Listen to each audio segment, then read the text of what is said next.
বিলিয়ে দেব প্রাণ, আল কোরআনের জন্য মোরা বিলিয়ে দেব প্রাণ। আমরা মুসলমান, আমরা মুসলমান, আমরা মুসলমান, আমরা মুসলমান। আসসালামু আলাইকুম।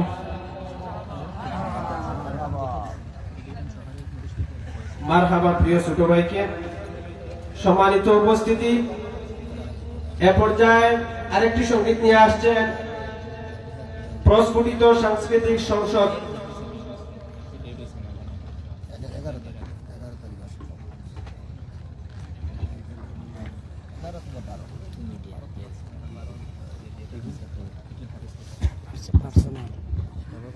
আসসালামু আলাইকুম ওয়া রাহমাতুল্লাহ।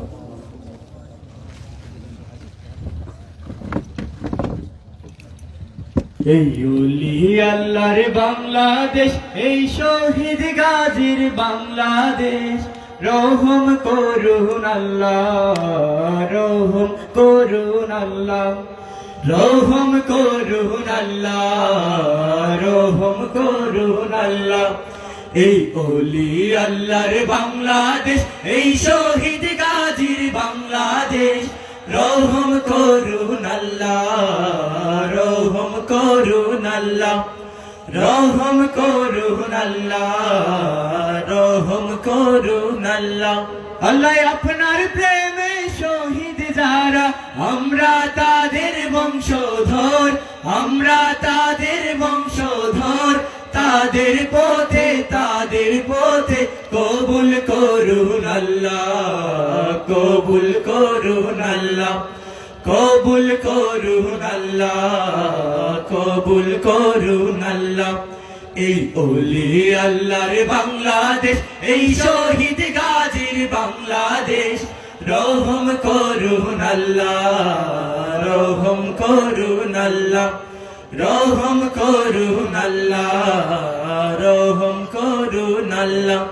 এই শাহজালালের বাংলাদেশ, শাহ মাকদুমের বাংলাদেশ, এই আল্লামা সাঈদীর বাংলাদেশ, কাদির মোল্লার বাংলাদেশ, ঠিক না? তাদের পথে, তাদের পথে কবুল করুন আল্লাহ, কবুল করুন আল্লাহ, কবুল করুন আল্লাহ, কবুল করুন আল্লাহ। এই ওলি আল্লাহর বাংলাদেশ, এই শহীদ গাজীর বাংলাদেশ, রহম করুন আল্লাহ, রহম করুন আল্লাহ। এই সাঈদ ভাইয়ের বাংলাদেশ, মুগ্ধ ভাইয়ের বাংলাদেশ, এই আমিন ভাইয়ের বাংলাদেশ, ফয়সাল ভাইয়ের বাংলাদেশ, এই সাঈদ ভাইয়ের বাংলাদেশ, মুগ্ধ ভাইয়ের বাংলাদেশ, এই আমিন ভাইয়ের বাংলাদেশ, ফয়সাল ভাইয়ের বাংলাদেশ, ঠিক না? তাদের পথে, তাদের পথে কবুল করুন আল্লাহ, কবুল করুন আল্লাহ, কবুল করুন আল্লাহ, কবুল করুন আল্লাহ। এই ওলি আল্লাহর বাংলাদেশ, এই শহীদ গাজীর বাংলাদেশ, রহম করুন আল্লাহ, রহম করুন আল্লাহ, রহম করুন আল্লাহ, রহম করুন আল্লাহ। এই শাহজালালের বাংলাদেশ, শাহ মাকদুমের বাংলাদেশ, এই আল্লামা সাঈদীর বাংলাদেশ, কাদির মোল্লার বাংলাদেশ, এই শাহজালালের বাংলাদেশ, শাহ মাকদুমের বাংলাদেশ, এই আল্লামা সাঈদীর বাংলাদেশ, কাদির মোল্লার বাংলাদেশ। তাদের পথে, তাদের পথে কবুল করুন আল্লাহ, কবুল করুন আল্লাহ, কবুল করুন আল্লাহ, কবুল করুন আল্লাহ। এই ওলি আল্লাহর বাংলাদেশ, এই শহীদ গাজীর বাংলাদেশ, রহম করুন আল্লাহ, রহম করুন আল্লাহ, রহম করুন আল্লাহ, রহম করুন আল্লাহ, রহম করুন আল্লাহ, রহম করুন আল্লাহ। আসসালামু আলাইকুম।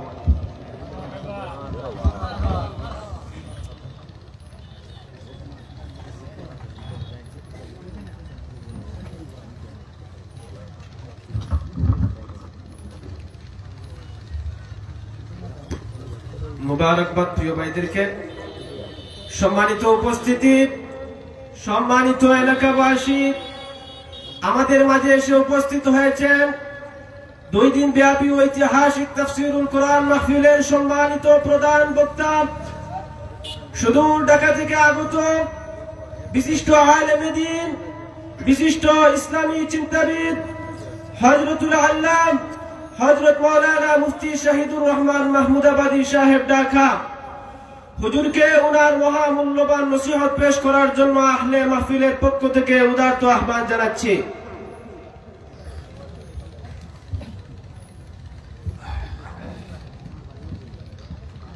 السلام عليكم ورحمة الله وبركاته.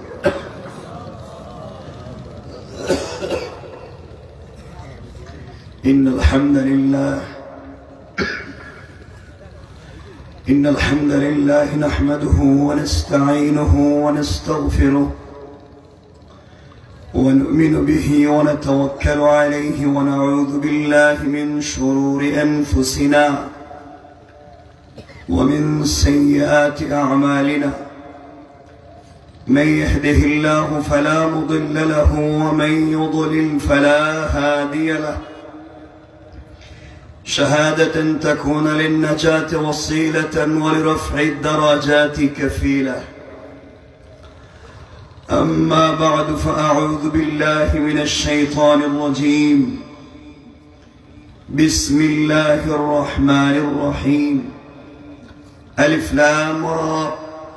كتاب أنزلناه إليك لتخرج الناس من الظلمات إلى النور بإذن ربهم إلى صراط العزيز الحميد. صدق الله العظيم وصدق رسوله النبي الكريم ونحن على ذلك من الشاهدين والشاكرين والحمد لله رب العالمين. الحمد لله.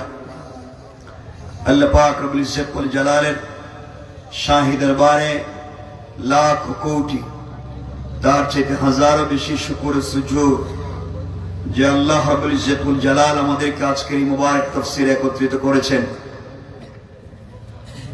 যারা আমরা আসতে পেরেছি সকলে আওয়াজ করে বলি, এই জবান দিয়েছেন কে? সকলে বললেন না।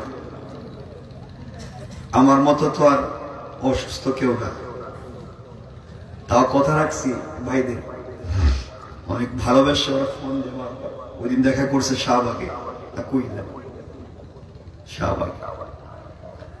আমি অনেক অসুস্থ, দীর্ঘ সময় লন্ডনে ছিলাম, আসছি কয়েকদিন। ওই যে ঠান্ডা গরম, আর এসে কথা বলতেছি আমি, রেস্ট নেই, এজন্য অসুস্থ। এভাবেই কথা বলবো, শুনবেন তো? আওয়াজে মনে হচ্ছে না? বলেন ইনশাআল্লাহ। সকলে বলেন। অনেকের তো ঠোঁট নড়ে না, খুলে না। আমরা কি আল্লাহকে বলবো, আল্লাহ তুমি আজরাইলকে দিয়ে এই ঠোঁট বন্ধ করে দিও না, দরকার নেই। সকলে আওয়াজ করে বলেন, এই জবান দিয়েছেন কে? আরো জোরে বলেন কে? আমার সঙ্গে নামাজের দুরূদ পড়েন। আল্লাহুম্মা সাল্লি আলা মুহাম্মাদ ওয়া আলা আলি মুহাম্মাদ কামা সাল্লাইতা আলা ইব্রাহিম ওয়া আলা আলি ইব্রাহিম ইন্নাকা হামিদুম মাজিদ। اللهم بارك على محمد وعلى آل محمد كما باركت على إبراهيم وعلى آل إبراهيم إنك حميد مجيد. الحمد لله. ঐতিহ্যবাহী যুব সংগঠন, ঐতিহ্যবাহী দিঘির পাড় যুব সমাজের উদ্যোগে আয়োজিত সড়কের বাজার খানাইঘাট সিলেটের পঞ্চম বাৎসরিক 2 দিন ব্যাপী ঐতিহাসিক তাফসীরুল কোরআন মহফিলের আজকের এই রজনী শেষ অধিবেশনের সম্মানিত মুহতারাম সম্মানিত সভাপতি, উপস্থিত হাজারাত বুজুর্গ উলামায়ে কেরাম, মুরব্বিয়ানে আযম, পর্দার অন্তরালে অবস্থানরত আমার সম্মানিত শ্রদ্ধেয় মা ও বোনেরা, বিশেষ করে আগামী দিনের জাতির দিকপাল, ভবিষ্যৎ জীবনে জাতির কান্ডারি, কলিজার টুকরা ছাত্র তরুণ যুবক বন্ধুগণ, আলোচনার শুরুতেই আমার পক্ষ থেকে সকলকে আন্তরিক মোবারকবাদ শুভেচ্ছা জানিয়ে আল্লাহ পাক রব্বুল ইজ্জতুল জালালের শাহী দরবারে শুকরগুজার হচ্ছি যে আল্লাহ আজকের এই মোবারক তাফসীরে একত্রিত করেছেন। সবটুকুন ভালোবাসা আবেগ শ্রদ্ধাকে উজাড় করে শুকরগুজার হচ্ছি। সকলে পড়ছি আলহামদুলিল্লাহ। আরে জোরে পড়ি আলহামদুলিল্লাহ। আপনারা সকলে ভালো আছেন? আল্লাহ পাক আমাদেরকে ভালো রেখেছেন বিশ্বাস করি এবং মনে প্রাণে আশা করছি তিনি ভবিষ্যতে আরো ভালো রাখবেন ইনশাআল্লাহ। সম্মানিত উপস্থিতি, খুব বেশি কথা নয়, কোরআনে কারীমের 13 নম্বর পারা 14 নম্বর সূরা সূরা ইব্রাহিমের প্রথম আয়াত আমরা তেলাওয়াত শুনেছি। এই আয়াতে আল্লাহ প্রথমে আলিফ লাম রা বলেছেন, যাকে আমরা চিনি হুরুফে মুকাত্তাআত নামে। তাফসীরের যতগুলা জামে কিতাব আছে সবগুলাতেই বলা আছে আলোচনার শেষেই বা শুরুতেই যে এর মূল সার আল্লাহ এবং তার রাসূল জানেন। এর অর্থ হলো রাসূল পাক সাল্লাল্লাহু আলাইহি ওয়াসাল্লাম মেরাজে যাওয়ার পরে সাংকেতিক চিহ্নে আল্লাহ অনেকগুলা কথা বলেছিলেন। এর মধ্যে কিছু সাংকেতিক চিহ্ন হচ্ছে হুরুফে মুকাত্তাআত। দুই বন্ধু চায়ের দোকানে বসে গল্প করছে, আরো 20-50 জন বসা। একজন আরেকজনকে বলছে, দোস্ত ওই যে গতকালকে তোর একটা ঘটনা বলছিলাম মনে আছে? তো ও বলতেছে মনে আছে, কিন্তু আরো যে 20 জন ছিলেন কেউ বুঝেননি। এইভাবে আল্লাহ তার দোস্তকে বলছেন আলিফ লাম রা, দোস্ত মনে আছে ওই যে মেরাজে ওই কথা বলছিলাম না, এটা ওইটা। এজন্য এটা নিয়ে আমরা কথা বলাবো না। এরপরের শব্দে আল্লাহ বলছেন কিতাবুন, হে রাসূল আপনার কাছে আমি একটা কিতাব দিয়েছি, আল কোরআন, আনজালনাহু ইলাইকা, যা আপনার প্রতি অবতীর্ণ হয়েছে আপনার রবের পক্ষ থেকে। এই কোরআনের কাজ কি? কোরআন দিয়ে কি হবে? আপনি কি কোরআন দিয়ে তাবিজ কবজ করবেন? কোরআন দিয়ে কি মসজিদ মাদ্রাসায় ইমামতি করবেন? কোরআন দিয়ে কি আপনি শবে বরাত আর শবে কদরে খতম পড়বেন? কোরআন দিয়ে কি রমজানুল মুবারকের তারাবিহের সালাত পড়বেন? আপনি কোরআন দিয়ে কি শুধুমাত্র কেবলমাত্র কেউ মইরা গেলে তার বাড়িতে 10 জন মিলে খতম পড়বেন আর 500 টাকা করে নেবেন? এই জন্য কি আল্লাহ কোরআন দিয়েছেন? আল্লাহ বলছেন লিতুখরিজান নাসা মিনাজ যুলুমাতি ইলান নূর। কোরআন একটা ম্যাগনেটিক লাইট, কোরআন একটা বাস্তবিক চুম্বক। সমাজের যেই জায়গায় অন্ধকার দেখবে, অন্ধকারাচ্ছন্ন সমাজে কোরআন নামক লাইট যদি লাগিয়ে দিতে পারো, অন্ধকার থাকবে না, আলোকিত করে দিবেন কে? আওয়াজ করে বলেন কে? সুতরাং এই কোরআন যা মানুষকে অন্ধকার থেকে আলোর পথ দেখায়, বিপদগ্রস্ত মানুষকে সুপথ দেখায়, জালেমের জুলুম থেকে জাতিকে রক্ষা করে সমষ্টিগতভাবে জাতীয়ভাবে জাতিকে দ্বীনের পথে রাহবারি করবার জন্য একনিষ্ঠভাবে একটা সংবিধান যার নাম আল কোরআন। সুতরাং আমরা সে কোরআনের কথা শুনতে বসেছি। আজ কি পৃথিবীর বিভিন্ন জায়গায় এ কোরআনকে নিষিদ্ধ করা হয়, এ কোরআনকে কোথাও জ্বালিয়ে ডাস্টবিনে ফেলে দেওয়া হয়, এ কোরআনকে, এ কোরআনের বিধানগুলোকে অস্বীকার করা হয়। বাংলাদেশেও কিছু লোক আছে যারা এই কোরআনের বিধানের কথা শুনলে কষ্ট পায়।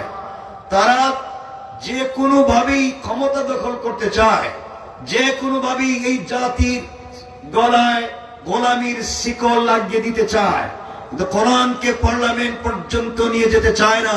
মনে রাখবেন, কারা কোরআনকে ভয় পায়? আল্লাহ রাসূল সাল্লাল্লাহু আলাইহি ওয়াসাল্লাম মদিনায় রাষ্ট্র কায়েম করেছেন। তিনি ছিলেন মসজিদের ইমাম, মসজিদে নববীর ইমাম ছিলেন বিশ্বনবী, আকায়ে নামদার, তাজদার মদিনা, সরকারে কায়নাত রাসূল পাক সাল্লাল্লাহু আলাইহি ওয়াসাল্লাম একদিকে ছিলেন মসজিদে নববীর ইমাম, তিনি ছিলেন সেই মসজিদের খতিব, তিনি ছিলেন সেই মসজিদের মুতাওয়াল্লি, তিনি ছিলেন মদিনা নামক বাজারের ব্যবসায়ী সমিতির সভাপতি, তিনি ছিলেন সেই রাষ্ট্রের রাষ্ট্রপ্রধান, তিনি ছিলেন সেই রাষ্ট্রের সকল সেনাবাহিনীর সেনা প্রধান। তিনি একাধারে ছিলেন শ্রেষ্ঠ বাবা, একাধারে ছিলেন শ্রেষ্ঠ সন্তান, একাধারে ছিলেন শ্রেষ্ঠ স্বামী, একাধারে ছিলেন শ্রেষ্ঠ ইমাম আর খতিব, একাধারে ছিলেন শ্রেষ্ঠ রাষ্ট্রপ্রধান। সব করেছেন একমাত্র কোরআন দিয়ে। সুতরাং এই বাংলাদেশের ৫৬,০০০ বর্গ মাইলকে যদি এই সুজলা সুফলা শস্য শ্যামলা স্বচ্ছ শুভ্রোজ্জ্বল সোনার বাংলাদেশকে যদি সুন্দর করে গড়ে তুলতে হয়, কোন তন্ত্র মন্ত্র দিয়ে নয়, কোন ব্যক্তির ব্যক্তি চরিত্র দিয়ে নয়, একমাত্র রাসূলের পাকের আদর্শ দিয়ে, কোরআনের বিধান যদি পার্লামেন্টে পৌঁছে দেওয়া যায়, এই সমাজে বদমাশি আর নোংরামি থাকবে না। কোরআন এই সমাজকে পরিশুদ্ধ করে দেবে, ঠিক কিনা? সুতরাং কোরআন আমাদেরকে যে শিক্ষা দিয়েছে, কোরআন আমাদেরকে যে পথে বলছে, আমরা সেই পথ থেকে ভিন্ন পথে যেতে পারি না। মনে রাখবেন, চলার পথে আঘাত আসবে, নির্যাতন আসবে, জুলম আসবে। শুধু আমরা চলার পথে মনে করবো আর মনে রাখবো হাসবি আল্লাহ, আমাদের জন্য একমাত্র কেবলমাত্র শুধুমাত্র আল্লাহই যথেষ্ট। যুবকেরা, তোমরা ভালো করে জেনে থাকবে, এই পৃথিবীতে দিন জিন্দা করেছেন যুবকেরা। তোমার আমার মতো জওয়ান ছিলেন আলী কাররামাল্লাহু ওয়াজহা, দিন জিন্দা করেছিলেন মাজার মুহাফিজ, তালহা, সুবাইর, হামজা, হামজা, জাফর, খালিদ ইবনুল ওয়ালিদ, আব্দুল্লাহ বিন রাওয়াহা। তারাও মদিনা নামক রাষ্ট্র কায়েম করবার জন্য, জালেমদের জুলুম থেকে জাতিকে রক্ষা করবার জন্য জীবন দিয়েছেন, যৌবন দিয়েছেন, রক্ত দিয়েছেন, টুকরা টুকরা হয়েছেন, ইসলাম থেকে পিছপা হন নাই। আমাদেরকে আবার রক্তাক্ত করা হতে পারে, আমরা কোরআনের বিধান থেকে পিছপা হতে পারি? জোরে বলেন, পারি?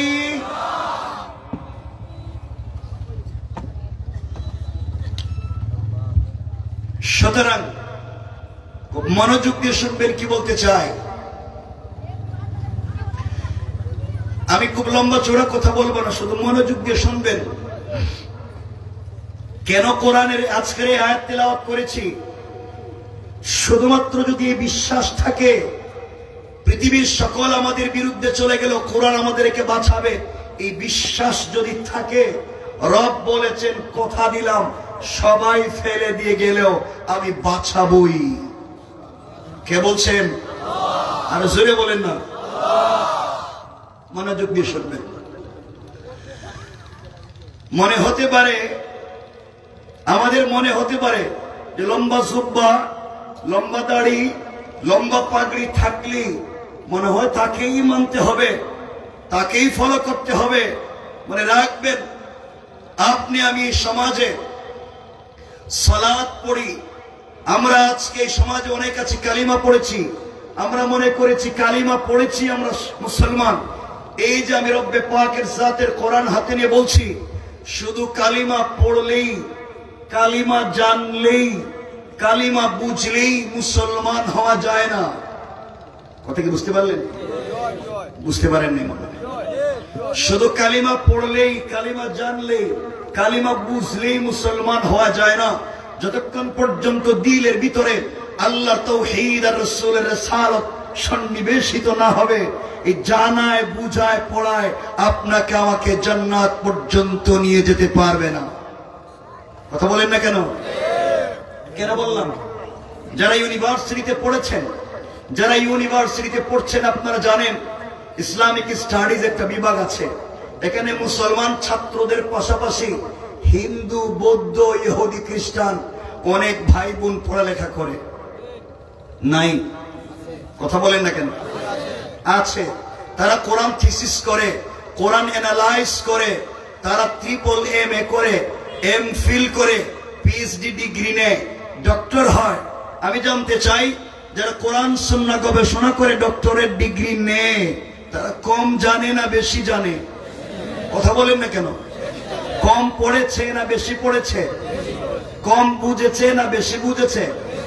তাইলে যে হিন্দু বৌদ্ধ ভাই বোন কোরআন গবেষণা করে ডক্টরেট ডিগ্রি নিছে তারা মুসলিম? কথা বলেন না, তারা মুসলিম? তারা জানতো না কোরআন? কথা বল না, পড়ে নাই, বুঝে নাই?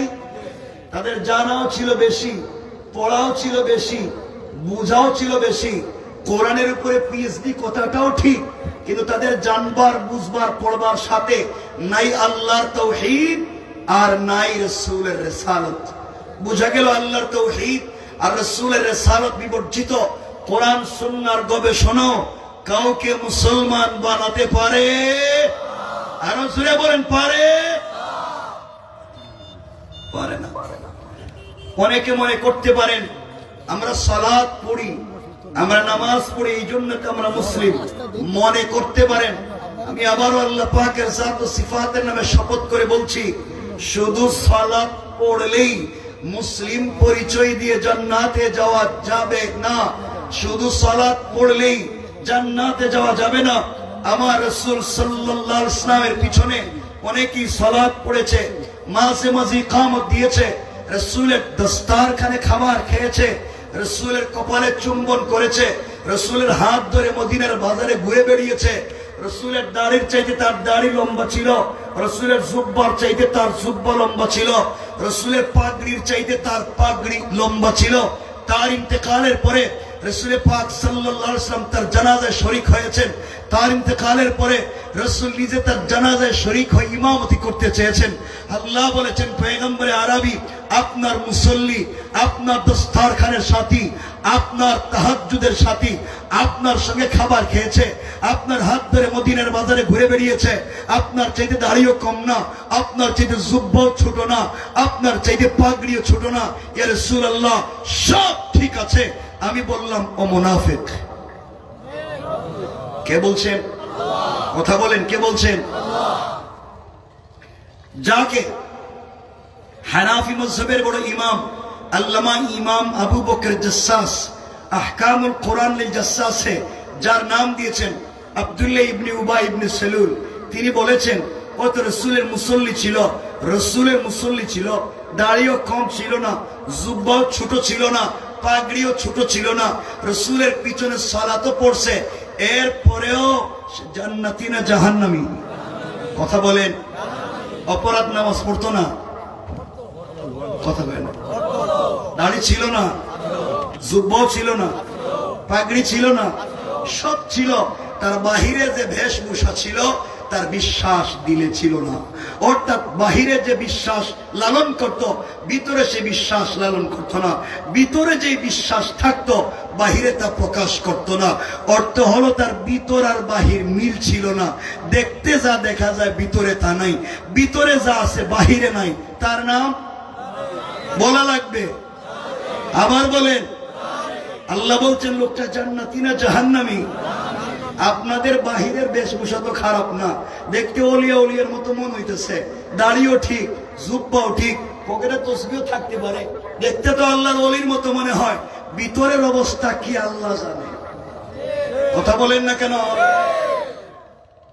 খারাপ পাচ্ছেন আমার কোথায়? একটু হাত তুলে দেখান তো দেখি কার কার খারাপ লাগতেছে। লাগতেছে কইছি,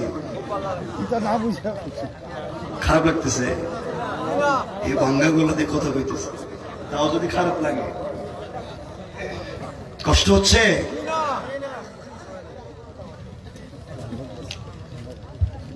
শুধু শোনেন, এই ছোট ছোট কথাগুলো বুঝলে সামনের আসলে মূল বিষয়টা বুঝতে পারবেন। তাহলে পরিষ্কার হয়ে গেলে শুধু ভাবভঙ্গি থাকলেই হবে? ভাবভঙ্গি থাকলেই হবে? মনে রাখবেন, আপনার ভিতর যদি ঠিক থাকে, বাহিরে যদি জুব্বা নাও থাকে, বাহিরে যদি পাগড়ি নাও থাকে, বাহিরে যদি তাসবিহ নাও থাকে, ভিতরে যদি বিশ্বাস রবের প্রতি থাকে, রসুলের রিসালাতের বিশ্বাস যদি ভিতরে থাকে, আপনি জান্নাতি। আমার রসুলের অনেক সাহাবী ছিলেন, একটা কাপড় ছিল, স্ত্রী পরলে স্বামী গড়তে থাকতেন, স্বামী গড়তে থাকলে স্ত্রী পরতেন। নামাজের সময় দুজন একসাথে কাপড় পরতে পারতেন না। তাদের বাহিরের বেশভূষা নাই, পাগড়ি নাই, জুব্বা নাই, তসবি নাই। দিনের বিশ্বাসটা ভালো ছিল, মরার আগেই আল্লাহ জান্নাতের সার্টিফিকেট দিছে। আর আব্দুল্লাহ ইবনে উবাই ইবনে সালুলের বাহিরের বেশভূষা ভালো ছিল, ভিতরের বিশ্বাস ভালো ছিল না। ভাব ধরেও রাসূলের মুসল্লি হয়েও জান্নাতি না জাহান্নামী? অনেক লোক আছে এই সমাজে, বাহিরের বেশভূষা তো ভালো আছে, মনে রাখবেন, পরিষ্কার করে বলে দিচ্ছি, শোনো কানাইঘাটের মুসলমানেরা, এই হাজার হাজার ছাত্ররা জীবন দিয়েছে, হাজার হাজার ছাত্ররা বিকলাঙ্গ হয়ে প্রতিবন্ধী হয়ে পড়ে আছে, শুধুমাত্র একটা নির্বাচন দিয়ে আবার ফ্যাসিস্ট আর রেজিম সিস্টেমে কাউকে ক্ষমতায় বসাবার জন্য নয়। বাংলাদেশ থেকে পুরা ফ্যাসিস্ট সিস্টেমকে বিলুপ্তি ঘোষণা করে আল্লাহর জমিনে আল্লাহর দ্বীন প্রতিষ্ঠা করবার জন্য। কথা বলেন ঠিক কিনা? সুতরাং আমাদেরকে সেই পথ আর মতের কথাই চিন্তা করতে হবে। আমার ভাইরা, রাগ করেন না। তাহলে মুনাফিক কার নাম পাইছি? বলেন। যার ভিতর বাহির, কথা বলেন, যার ভিতর বাহির মিল নাই তার নাম, সবাই বলেন। আপনারা ঠিক আছেন? ভালো মানুষ তো, একটু টেস্ট করবো, দেখবেন। আমি কোরআন থেকে না, আপনাদের কমন সেন্স, জেনারেল নলেজ নয়, আপনাদের কমন সেন্স, আল্লাহ প্রদত্ত মেধা, তার কাছে প্রশ্ন করতেছি। আপনারাই বলতেছেন যার ভিতর বাহির মিল নাই, যার কাজে কর্মে মিল নাই, তার নাম। একজন লোক মসজিদে নামাজ পড়তে গেছে, নামাজ পড়তে হুকুম কার? তরিকা কার? রসুলের। অজুতে হুকুম কার? বলেন না কার? তরিকা কার? মসজিদের ডান পা দিয়ে প্রবেশ করা হুকুম কার? তরিকা কার? মসজিদে লোকটা ঢুকলো, ঢুকে হাত বাঁধলো, সালাত পড়লো, সালাত পড়া হুকুম কার? তরিকা কার? নামাজে দাঁড়িয়ে আমরা আগে সূরা ফাতিহা পড়ি না অন্য সূরা পড়ি? হুকুম কার? তরিকা কার? নামাজে আগে রুকু দিই না সেজদা দিই? হুকুম কার? তরিকা কার? আমরা নামাজে আগে ডান দিকে সালাম ফিরাই না বাম দিকে? হুকুম কার? তরিকা কার? তাহলে বোঝা গেল, নামাজে মসজিদে গিয়ে মসজিদ থেকে বের হওয়া পর্যন্ত মসজিদে যত কাজকর্ম করছি, সকল কাজে কর্মে চেষ্টা করছি পূর্ণাঙ্গ আল্লাহর হুকুম এবং রসুলের তরিকা। কথা বলেন না কেন? তাহলে যেই মুসল্লি মসজিদের নামাজ পড়ছে আল্লাহর হুকুম আর রসুলের তরিকায়, এই মুসল্লি মসজিদ থেকে বাইর হইয়া বাজারে ব্যবসা করে ওজনে কম দেয় কার তরিকায়? কথা বলা লাগবে। তাহলে যেই মুসল্লি মসজিদে নামাজ পড়ছে আল্লাহর হুকুম রসুলের তরিকায়, বলেন তো এই কোরআনে বাজারের ব্যবসা আল্লাহর হুকুম রসুলের তরিকা আসেনি? বলেন আছে? তাহলে মসজিদে হুকুম মানছে কার? তরিকা মানছে কার? আর ব্যবসায় ওজনে কম দিছে, হুকুম মানছে কার? কার? মসজিদের কাজে বাহিরের কাজে মিল আছে? বলেন। যার ভিতর বাহির মিল নাই তার নাম? বলেন, আবার বলেন।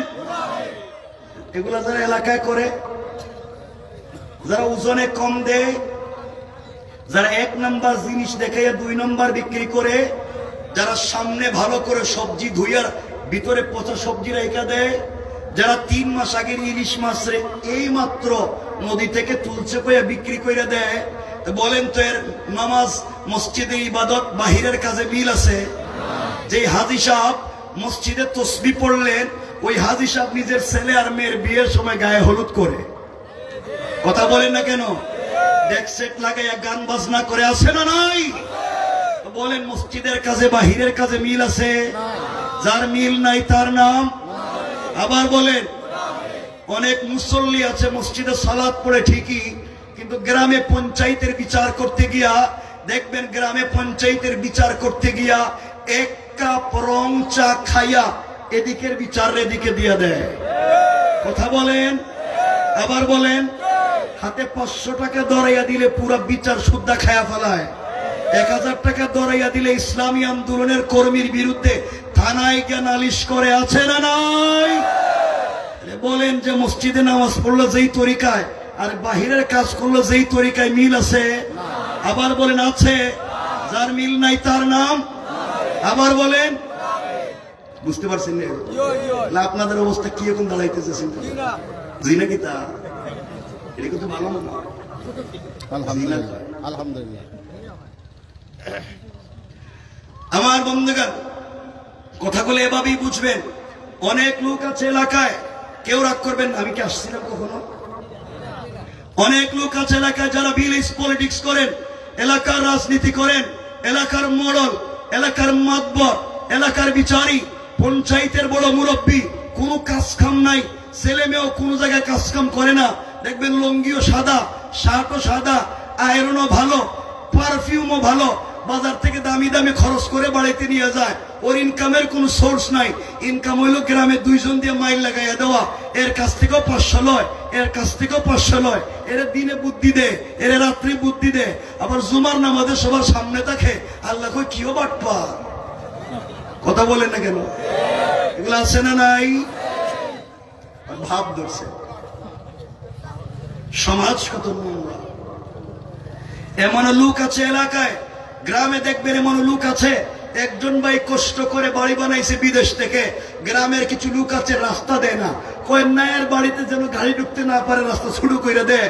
যদি রাস্তা নিতে হয় আমাদের খুশি করুক। এগুলো এলাকা নাই, শয়তান আসেনি এলাকায়। কথা বলেন না কেন? এমন লোক আছে এলাকায় যারা পাবলিকের জায়গা জমিন মানুষ নিজের নামে জাল বুয়া দলিল করে, গরিবের সম্পত্তি দখল করে, রেকর্ড রুমে গিয়া জাল কাগজ নিজের নামে করে, পাবলিক রে ঠকায়, সব ঠেকাইয়া পাবলিক রে মাইরা খাইয়া, জনগণকে কষ্ট দিয়া কাবার গিলাফে ধরে কান্দে, আল্লাহ আমার মাফ করে দাও। এমনও মুরব্বী এলাকায় আছে, সম্পত্তি বন্টন করতে গিয়ে ছেলেদেরকে ঠিক মতো দিয়েছে। এটা বড় ছেলের, এটা মেজো ছেলের, এটা ছোট ছেলের, মেয়েরে একটুও দেয় নাই। কয় মা ভাইদেরকে তো সম্পদ ঠিক মতো দিয়ে দিছি, তোরে দিতে পারি নাই, টেনশন করিস না। বাপের দিলে তোর জন্য বুক ভরা দুয়ার ভালোবাসা আছে। কথা বলেন না কেন? আপনি যদি এই পৃথিবীতে, আবারও বলছি এই পৃথিবীতে টাটকা নির্ভেজাল ফরমালিন ছাড়া যদি কোন শয়তান দেখতে চান, যেই ব্যক্তি ছেলেদেরকে সম্পত্তি দিয়া কয় মেয়ে তোর জন্য বুকে দোয়া আছে, মনে রাখবেন এটা নির্ভেজাল ফরমালিন ছাড়া শয়তান। কথা বলেন না কেন? তুমি নিজের মেয়েরে ঠকাইছ, তোমার দোয়া কবুল করতে কেডা? চিন্তা করেন কত বড় শয়তান।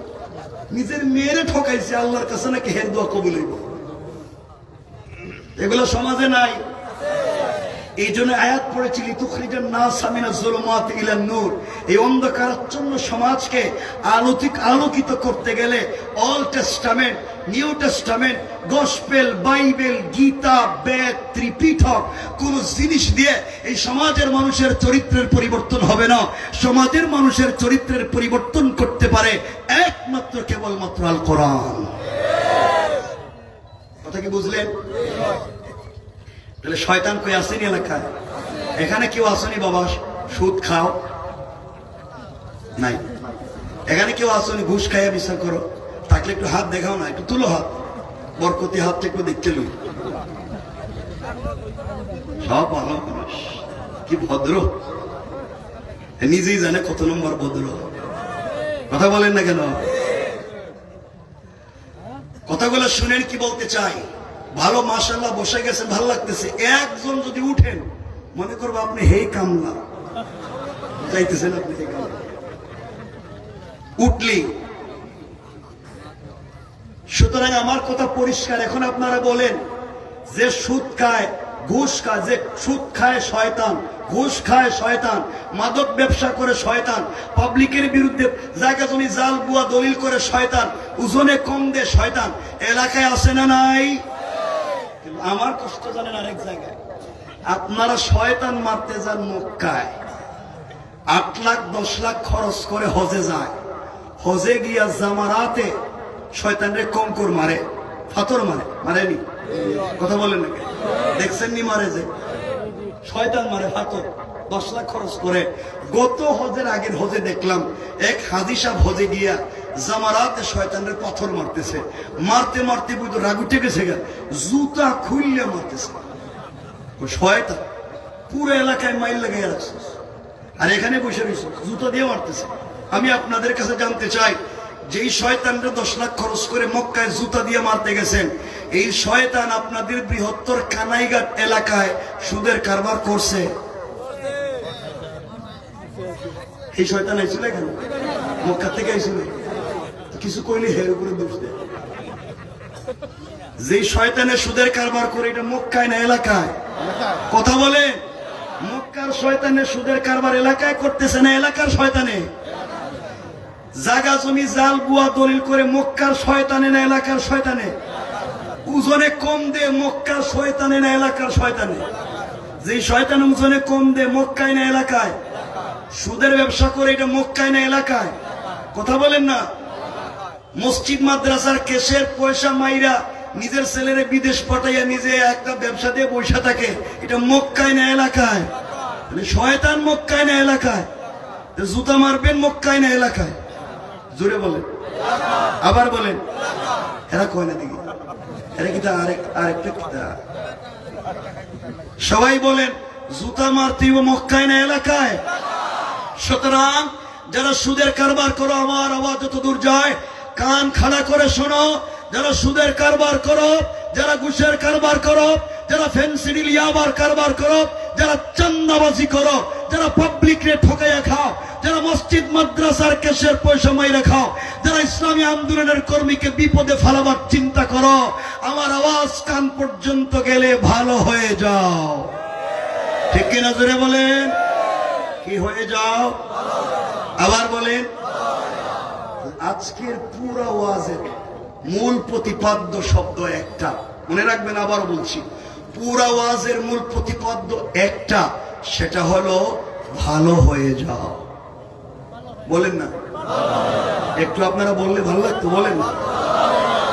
এই তো সকালে ঘুম থেকে উঠে রাস্তা দিয়ে যাইতেছেন, সামনে গিয়ে পাইছেন এক মুরব্বী, গ্রামে ঘুষ খাইয়া বিচার করে, পিছনে গিয়ে সালাম দিয়ে কইবেন, আঙ্কেল ভালো হয়ে যাও।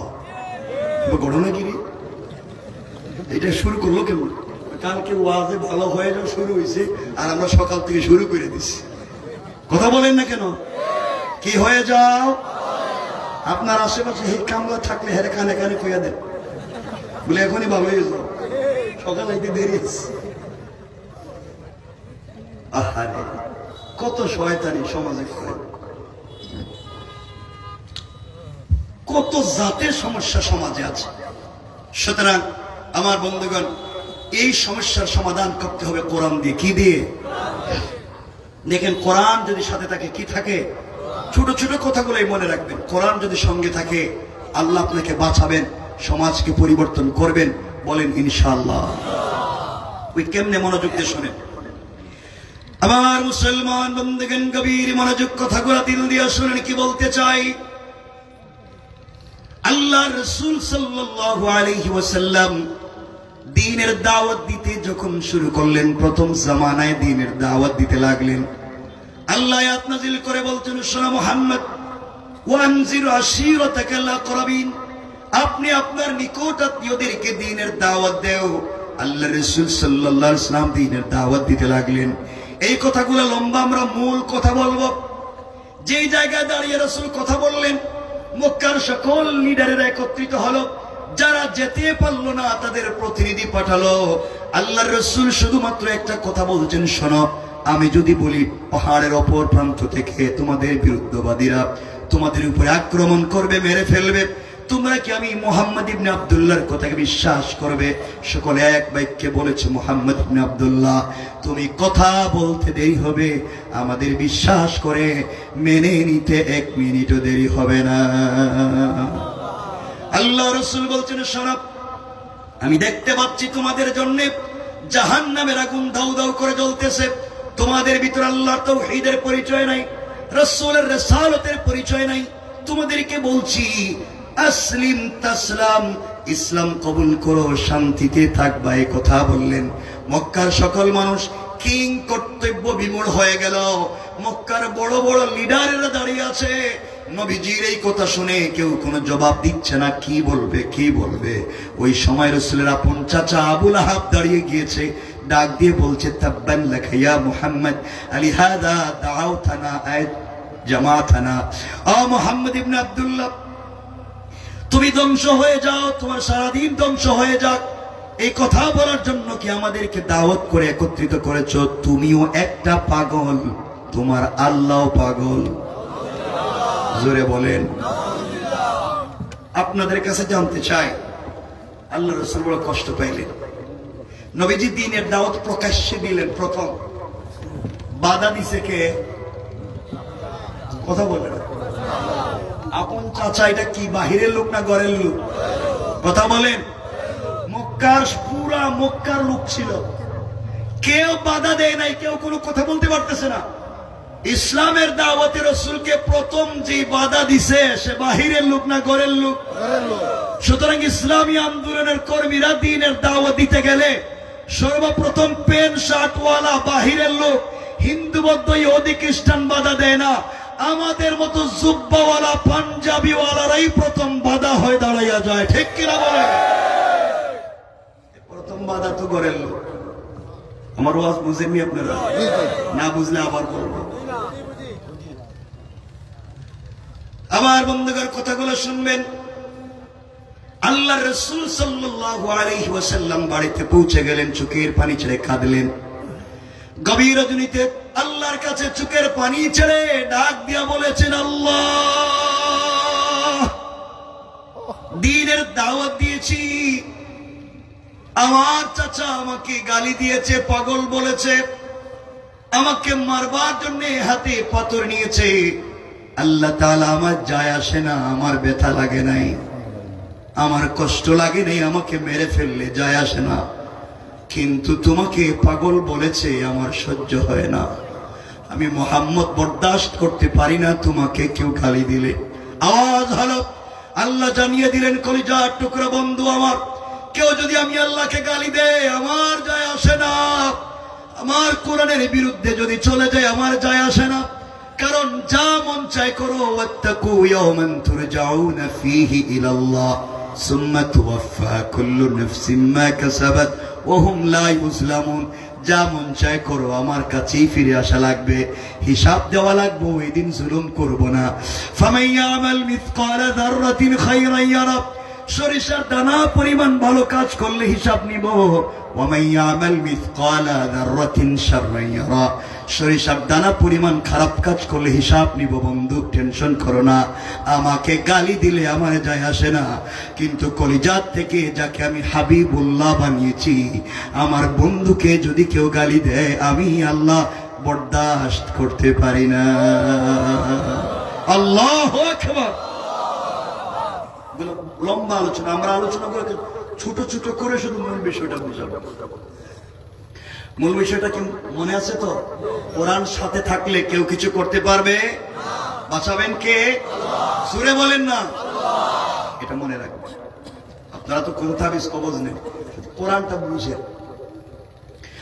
আল্লাহ রাব্বুল ইজ্জত ওয়াল জালাল সূরা লাহাব নাযিল করলেন, আমাদের আপত্তি নাই।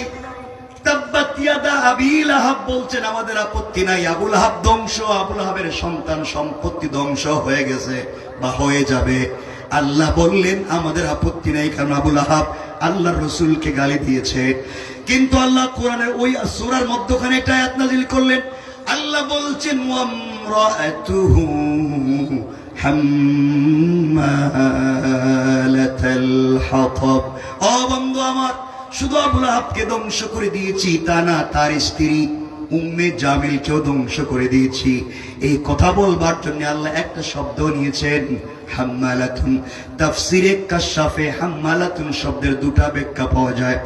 এক নম্বর ব্যাখ্যা হলো, হাম্মালাতুনের ওই মহিলাকে ধ্বংস করে দিয়েছি যেই মহিলা জঙ্গল থেকে কাঁটাওয়ালা কাঠ কেটে এনে আপনার দ্বীনের রাস্তায় ফেলে দিয়ে আপনাকে বাধা দিত, কষ্ট দিত। ওই কাটাওয়ালা কাঠ বহনকারিণী মহিলাকে ধ্বংস করে দিয়েছি। 2 নম্বর হাম্মালাতুন শব্দের ব্যাখ্যা, ওই মহিলাকে ধ্বংস করে দিয়েছি যেই মহিলা ঘরে ঘরে গিয়ে আপনার বদনাম করত, গীবত শিকায়াত করত, অন্তরের ভিতরে মানুষের প্রতি খারাপ ধারণা পোষণ করে রাখত। হাম্মালাতুন খারাপ ধারণা পোষণকারিণী মহিলাকে আমি আল্লাহ ধ্বংস করে দিয়েছি। ওই মহিলাকেও ধ্বংস করে দিলাম, কারণ পৃথিবীতে যারা হিংসা করে এই পৃথিবীতে তার মতো বেকুফ আল্লাহর জমিনে আর নাই।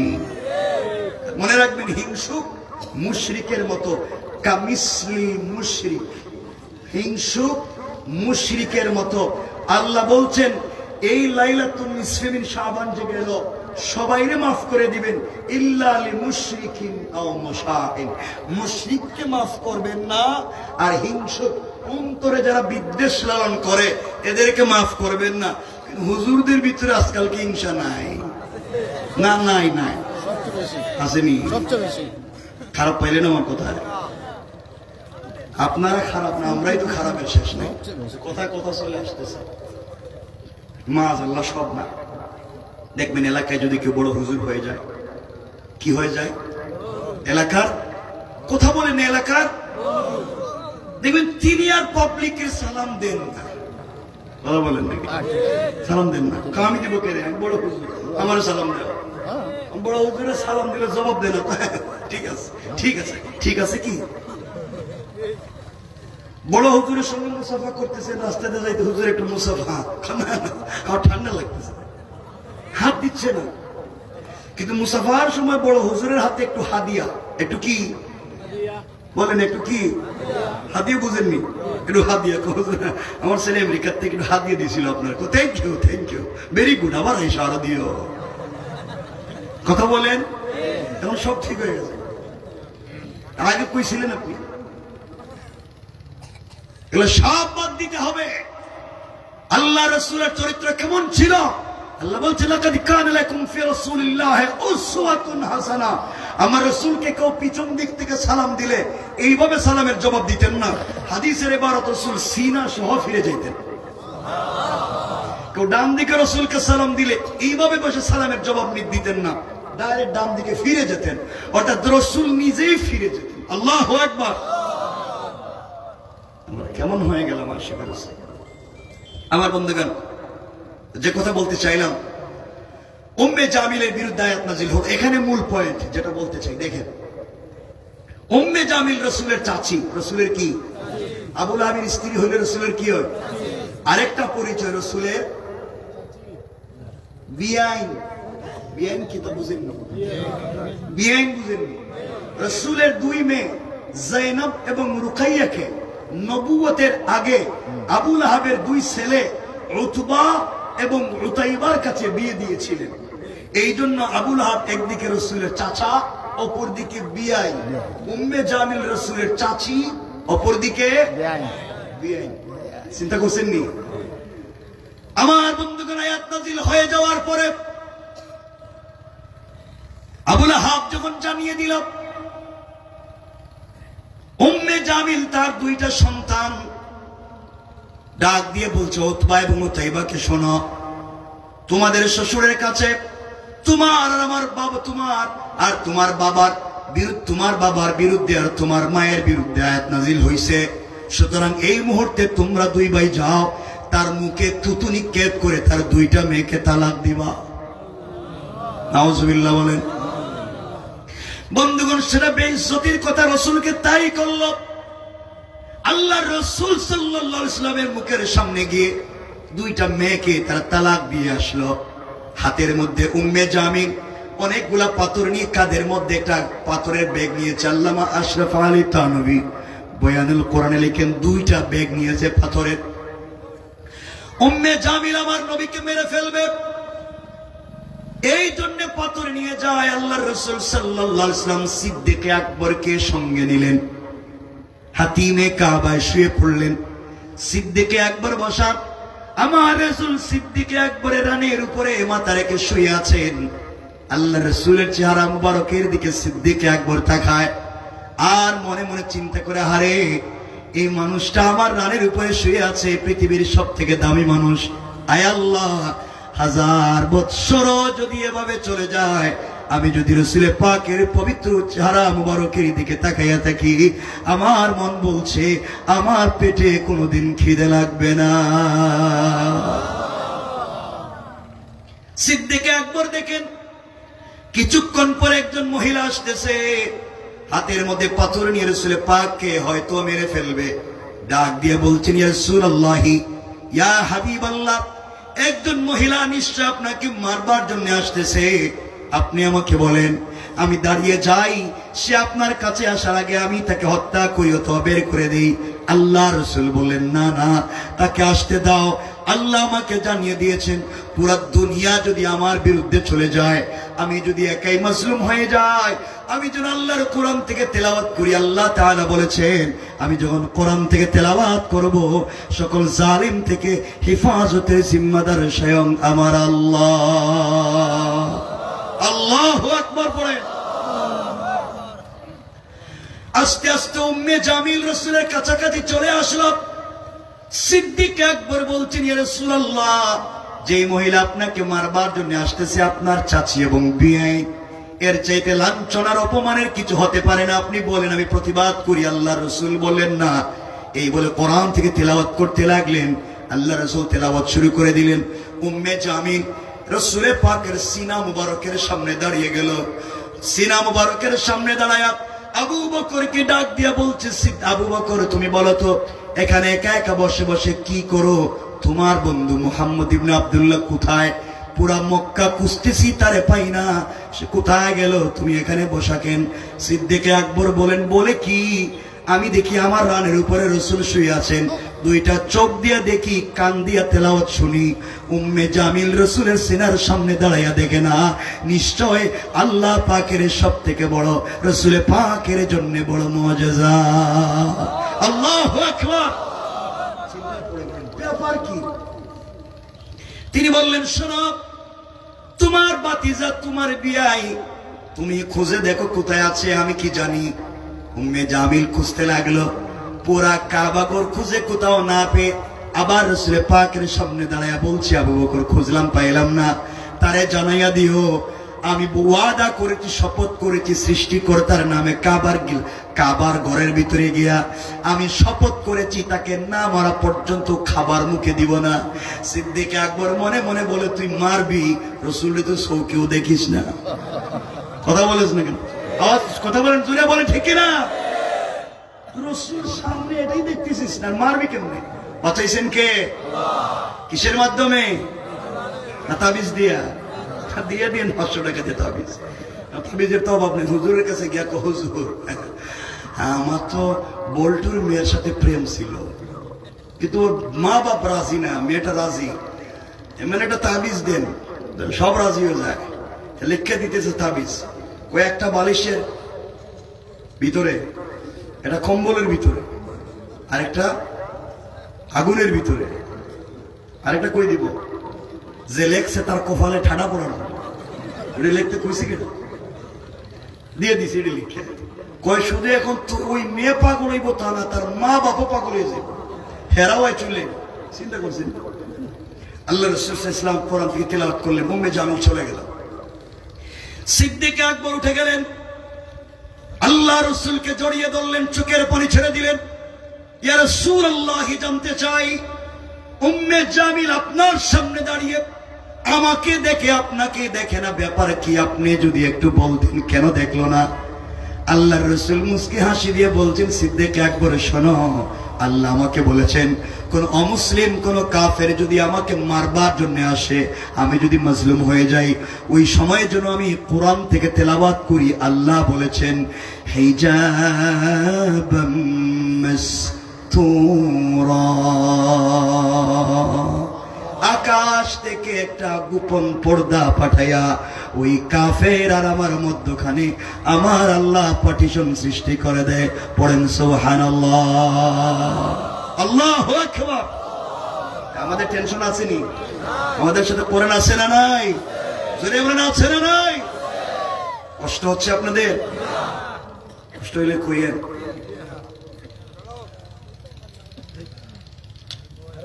বলবো আরো কিছু কথা সামনে, মনোযোগ দিয়ে শুনেন।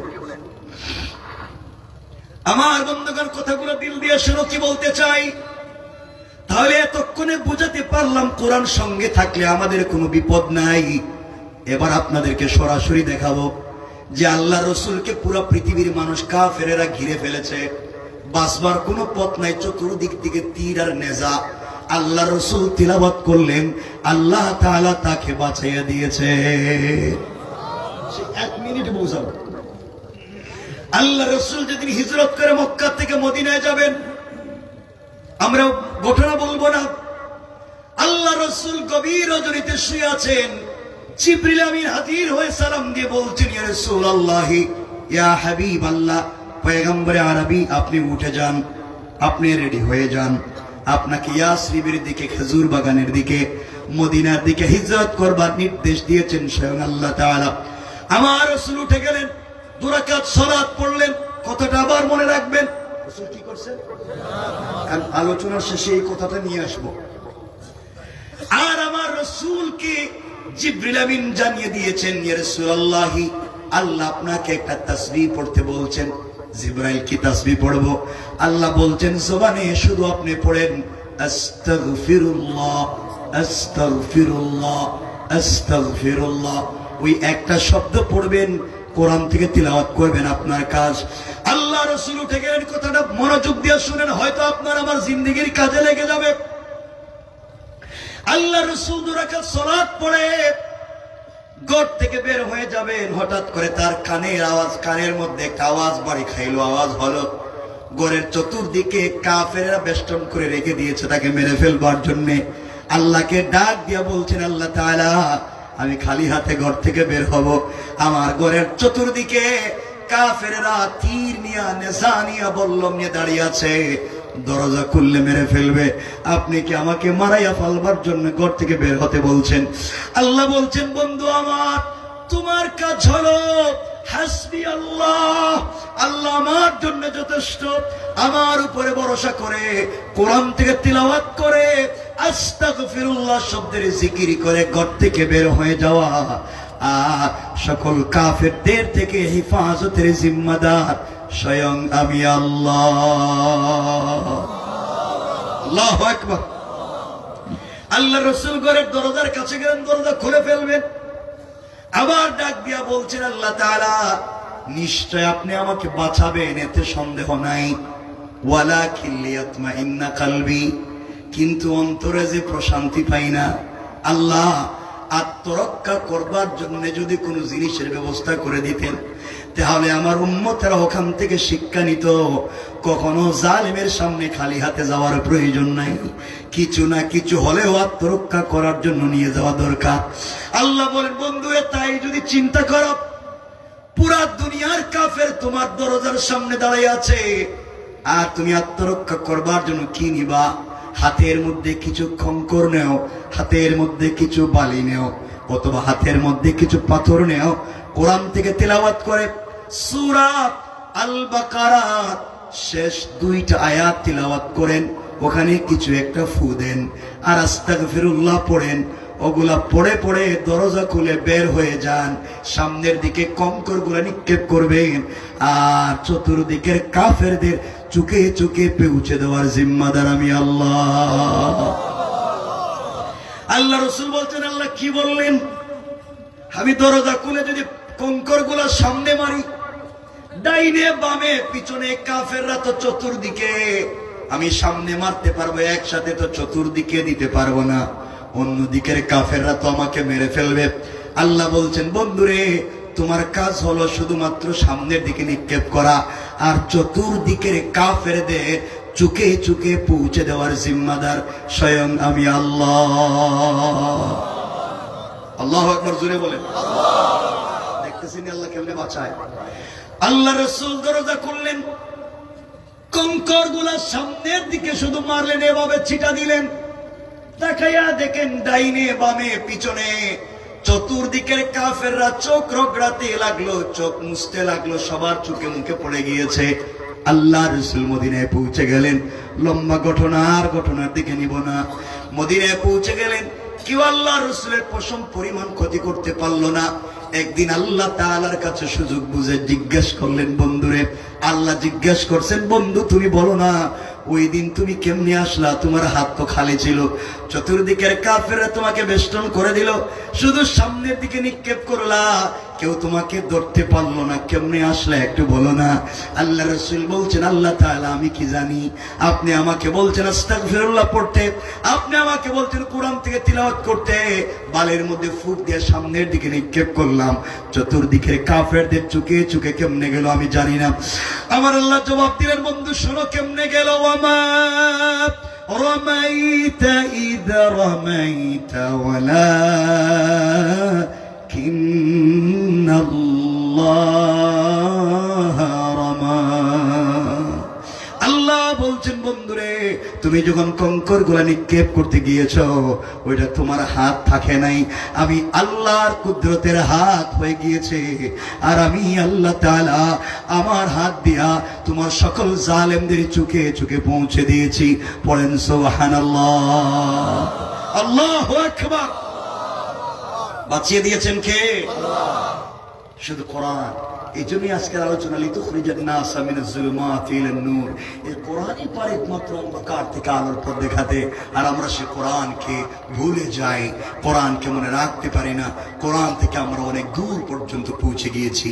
আমরা পারবো তো এই কোরআনকে সঙ্গে রাখতে? বলে না ইনশাআল্লাহ, আরো জোরে বলেন না ইনশাআল্লাহ। খুব লম্বা চূড়া কথা নয়, খুব মনোযোগ দিয়ে শোনেন। আমরা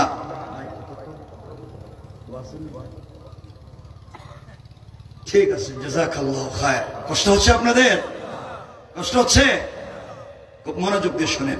তাহলে এতক্ষণের আলোচনায় কি বুঝতে পারলাম? কোরআন আমাদেরকে বাঁচাতে পারবে কি পারবে না? আরো জোরে বলেন, আরো জোরে বলেন। এতক্ষণ বললাম কোরআনের আয়াতের কথা, এতক্ষণ বললাম হাদিসের কথা। এখন বাস্তব লাইফে আমাদের এই সাবকন্টিনেন্টে একটা ঘটনা ঘটেছে। আফগানিস্তানের খুস্ত প্রদেশের একটা যুদ্ধের কথা, সোভিয়েত ইউনিয়নের। আপনাদেরকে সেই ছোট্ট কথা 1-2 মিনিটে বলে দিই। আমার বন্ধুগণ কথাগুলো দিল দিয়ে শোনেন। একটা ছোট্ট ছেলের নাম হাফেজ গুল মোহাম্মদ। হাফেজ গুল মোহাম্মদ কোরআনের হাফেজ। ওই ছেলেটা কেউ বলেছেন কিতাবে লিখেছেন, কেউ বলেছেন ছেলেটার বাড়ি পাকিস্তানে ছিল। যখন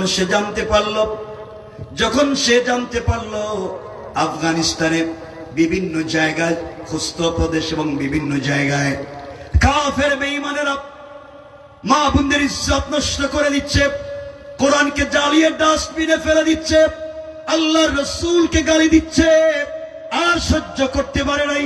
চিন্তা করেছে কিয়ামতের দিনে আল্লাহ যদি আমাকে জিজ্ঞাসা করেন, কিরে হাফেজ গুল, আমি আল্লাহ তোকে 30 পারা কোরআনের হাফেজ বানালাম, তোমার চোখের সামনে কি হলো? আমার কোরআনকে জ্বালিয়ে দিল। জবাব দিতে পারলে না। দেখেন না আল্লাহ কি বলছেন কোরআনে, তোমার আমার সঙ্গে কেমনে কথা বলছেন। আল্লাহ বলেন ওয়ামা লাকুম লা তুকাতিলুনা ফি সাবিলিল্লাহ।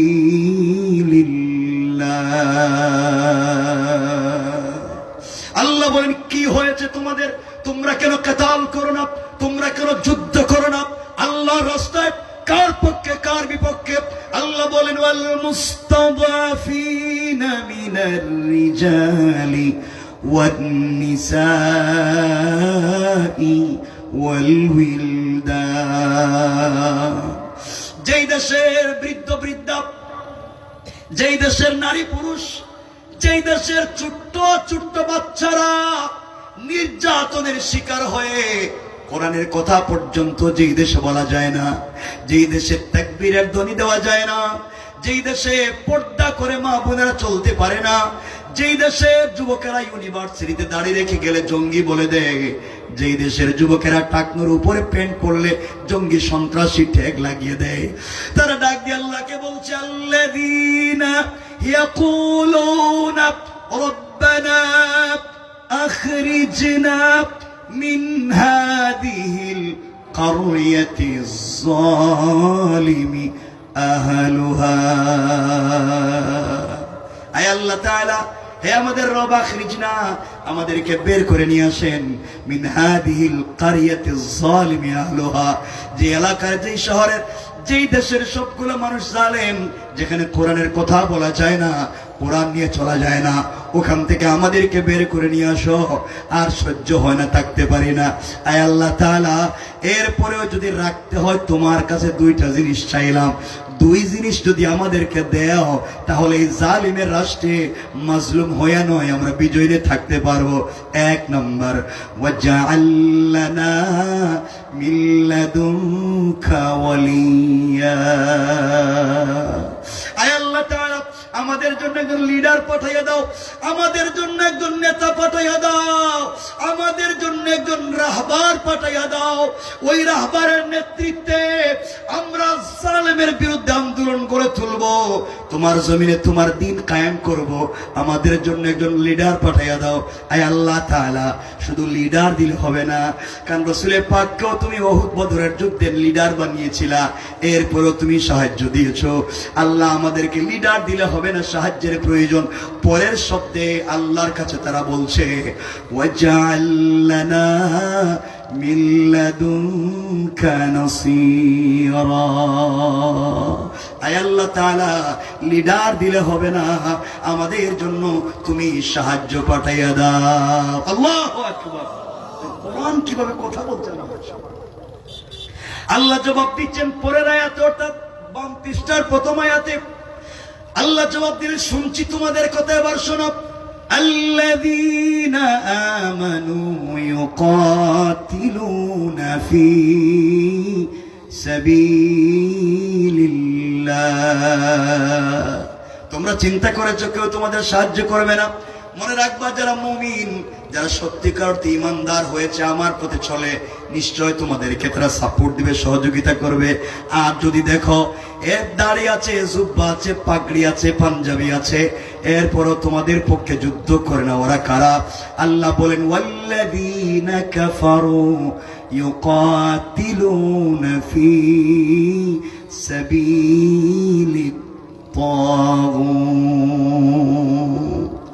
আর যদি দেখো তোমাদের পক্ষে আসে না, নামাজের কথা বলে, দাড়িও আছে, পাগড়িও আছে, জুব্বাও আছে, মনে করবে তারা মুসলমানদের পক্ষে নয়, তারা হলো এই জমিনে তাগুতের দালাল। কোন ঠিক কিনা?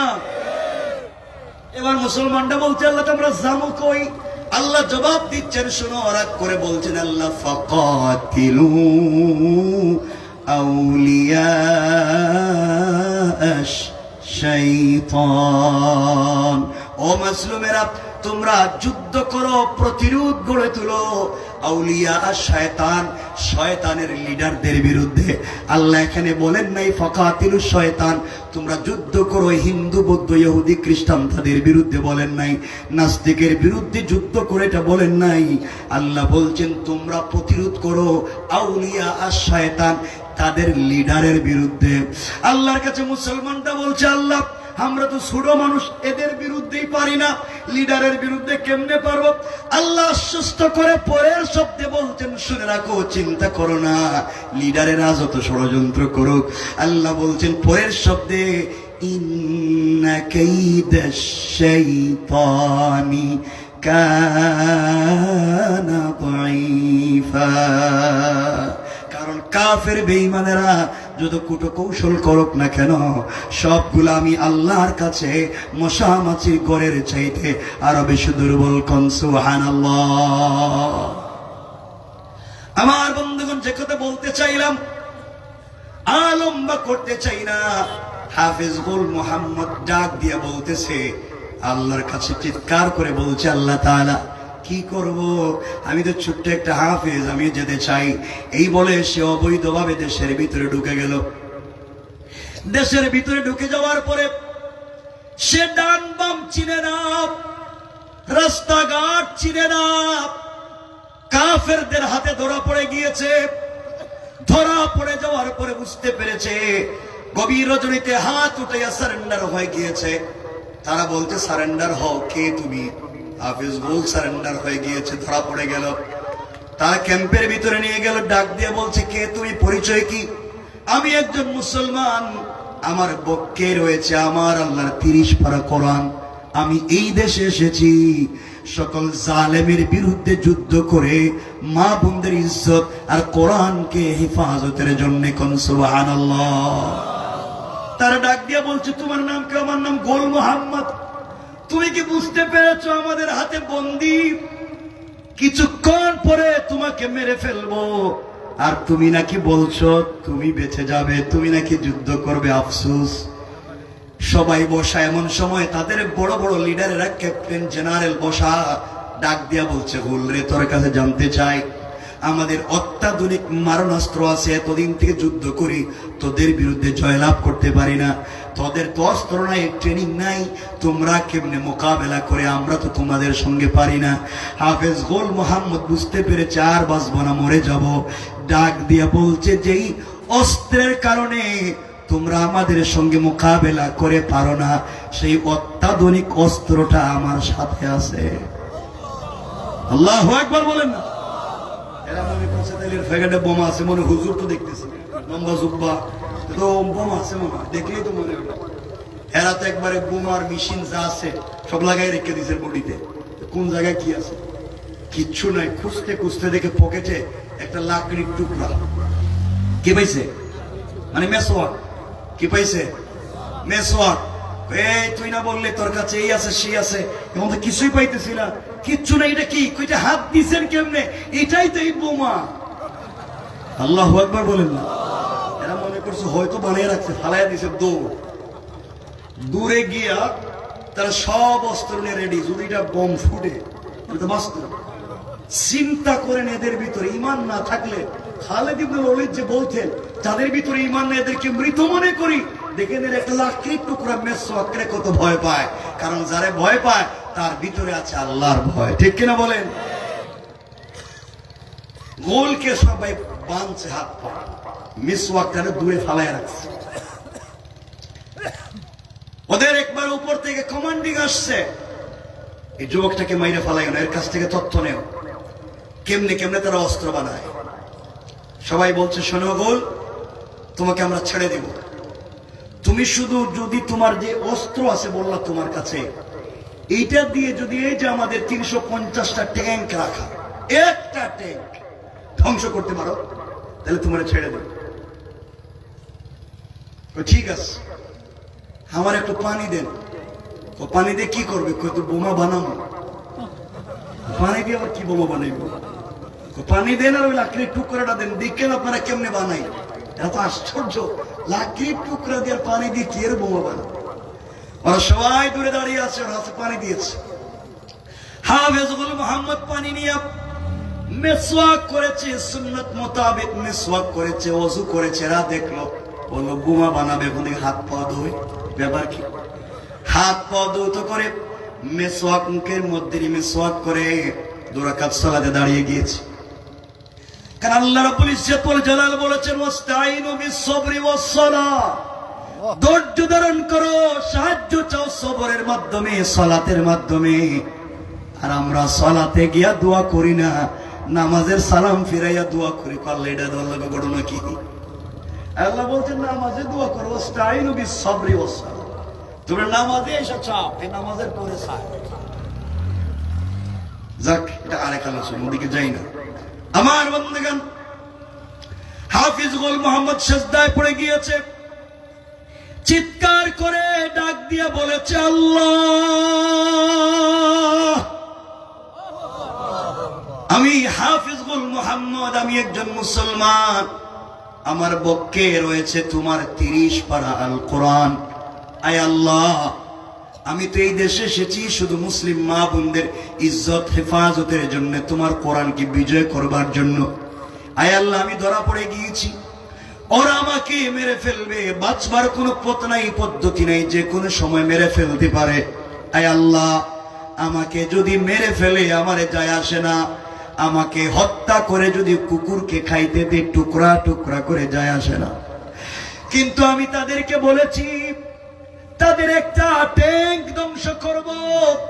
আয় আল্লাহ, আমার কাছে কিছুই নাই, এই জন্য সালাতে দাঁড়িয়ে গেলাম, নামাজের ভিতরে তোমার কাছে চাইলাম, রব এই বিপদে তুমি সাহায্য করো তোমার গোলামকে। আয় আল্লাহ, আমি যদি এখানে না আসতাম হয়তো দুনিয়ার আনন্দ উল্লাস উদযাপন করতে পারতাম। একমাত্র তোমাকে ভালোবেসে এখানে এসেছি কোরআন হিফাজতের জন্য। আয় আল্লাহ, তুমি কি পারো না এমন একজন ইসলামী আন্দোলনের কর্মী, কোরআনের হাফেজকে হিফাজত করতে কি পারো না? কোরআনের হাজার হাজার মুআজিজা আছে আল্লাহ, একটা মুআজিজা দেখাইয়া দাও। হাজার হাজার কারামত আছে, একটা দৃশ্য দেখাইয়া দাও। আল্লাহ যেভাবেই হোক তাদের একটা ট্যাঙ্ক ধ্বংস করাইয়া দাও। আমাকে হত্যা করলে আমার যায় আসে না, আমি যদি একটা ট্যাঙ্ক ধ্বংস করতে না পারি ওরা বলবে কোরআনের পাওয়ার নাই, মুসলমানরা শুধু বড় বড় কথা বলে, ওদের বাস্তবে কিচ্ছু করার ক্ষমতা নাই।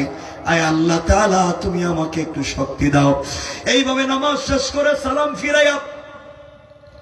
সালাম ফিরাবার আগে ডাক দিয়া বলছি, আল্লাহ তুমি তো কলিজার টুকরা হাবিবকে হিজরতের সময় তুমিও তো কঙ্কর দিয়া তাকে বলছিলে তুমি কঙ্কর নিক্ষেপ করো, তিনি তো করছিলেন, তাকে বাঁচাইছিলেন। আল্লাহ, আমিও জমিন থেকে কিছু মাটি নিলাম, তিলাওয়াত করে ফু দিলাম। আয় আল্লাহ, তুমি ওগুলোর মাধ্যমে আমাকে বাঁচাইয়া দাও।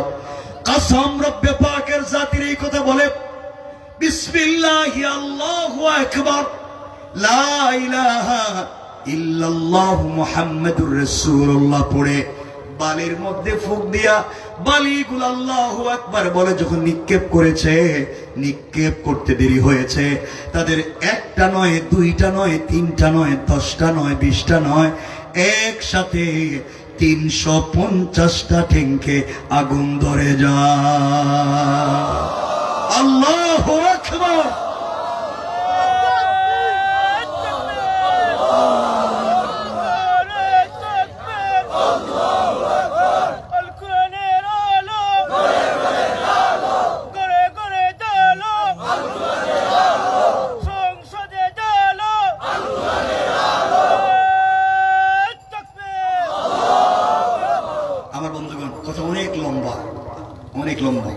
আমি সেখান থেকে হয়তো নিয়ে যেতে পারতাম আপনাদেরকে খলিফাতুল মুসলিমিন ওমর ফারুকের কাছে। ইসলাম সংসদে পৌঁছে গেলে কোরআন দিয়ে কেমনে সংসদকে পরিবর্তন করা যায়। আমার সময় শেষ, 9:20। আপনারা উঠবেন না, আমি যতক্ষণ কথা বলেছি আপনার পুরো আলোচনা বুঝতে চাইছি। আমাদেরকে হেফাজত করতে পারবেন কে? যদি সাথে কোরআন থাকে।